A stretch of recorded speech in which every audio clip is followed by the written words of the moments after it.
The Zathari War Council had made a fatal miscalculation. They had studied humanity for cycles, cataloging their weaknesses, their soft flesh, their brief lifespans. The aliens had conquered 47 star systems, each species falling within solar months of first contact. Humans, the Council determined, would be no different, perhaps easier. Anna was 7 years old when the Zathari drop pods screamed through Earth's atmosphere. She had been playing in the garden behind the research facility where her parents worked, her small hands covered in dirt, a butterfly resting on her thumb. Jack, the facility's head of security, had been watching her from the perimeter, smiling at her innocent wonder. Then the sky turned crimson. The first wave of Zathari warriors emerged from their pods like living nightmares, 12 feet tall, armored in bioorganic plating that had withstood plasma fire from 100 worlds. They moved with the confidence of apex predators who had never known defeat. Jack's hand went to his sidearm, but he knew it was useless. Standard ammunition against Zathari armor was like throwing pebbles at a battleship.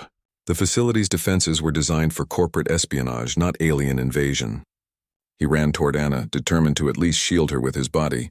The Zathari commander spotted them immediately. Through his translator, his voice boomed across the garden. "Submit. Your species lacks the capacity for resistance. We have conquered. No." The word was barely a whisper, but it came from Anna. She stood between the advancing aliens and Jack, her small frame trembling but her feet planted firmly. Tears streaked her dirt-smudged face, but her eyes held something the Zathari had never encountered in their conquests: defiance. Jack tried to pull her back, but she shook her head. "They hurt the butterfly," she whispered, pointing to the crushed flowers where the delicate creature had been. "They don't get to hurt anything else?" The Zathari commander laughed, a sound like grinding metal. "Pathetic. Even your young—" Anna whispered one more word, so soft that Jack almost missed it. "Wolverine." For a moment, nothing happened. The Zathari warriors advanced, weapons charging. Jack wrapped his arms around Anna, preparing for the end. Then the facility's emergency doors exploded outward. Project Wolverine had been the most classified program in human military history. When the world's governments learned they weren't alone in the universe, they had asked a simple question: what makes humanity dangerous? The answer wasn't technology or weapons. It was something far more primal. It was the fact that humans had domesticated wolves while every other species ran from them, that humans kept apex predators as pets, that humanity's evolutionary path was marked not by fleeing from danger, but by walking toward it with a stick and a stubborn refusal to die. Project Wolverine took that insanity and weaponized it.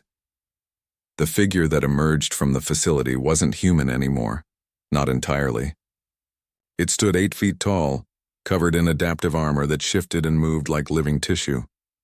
But it wasn't the technology that made the Zathari falter. It was the eyes. They glowed with an amber fire that every predator in the galaxy recognized. The eyes of something that would never, ever stop. Subject designation: Honey Badger. Jack whispered in awe. They actually finished it. The Zathari commander fired first. Plasma bolts that could melt through starship hulls struck the Honey Badger dead center. The figure staggered, armor smoking. Then it looked down at the scorched chest plate, looked back up at the aliens, and smiled. "Oh," the Honey Badger said in a voice that mixed human vocal cords with something far more primal. "You shouldn't have done that. What happened next wasn't a battle. It was a statement." The Honey Badger moved with impossible speed, closing the distance to the Zathari commander in 3 heartbeats. The alien's bioarmor, proof against everything the galaxy could throw at it, crumpled like paper under enhanced human hands. The other warriors opened fire, but the Honey Badger didn't dodge. It simply didn't care. Jack had read the project files. The Honey Badger protocol wasn't about creating super soldiers. It was about bottling the one trait that made humanity terrifying to a cold, logical universe: spite. Pure, distilled, absolutely irrational spite. The refusal to stay down. The willingness to bite and claw and fight even when every rational calculation said death was certain. Humans had named themselves after the animal that fought off lions, ignored bee stings, and shrugged off venom that would kill anything else, not because it was the strongest or fastest, but because it simply did not give a damn. The Zathari learned this lesson in the most brutal way possible. Within minutes, 12 warriors lay broken.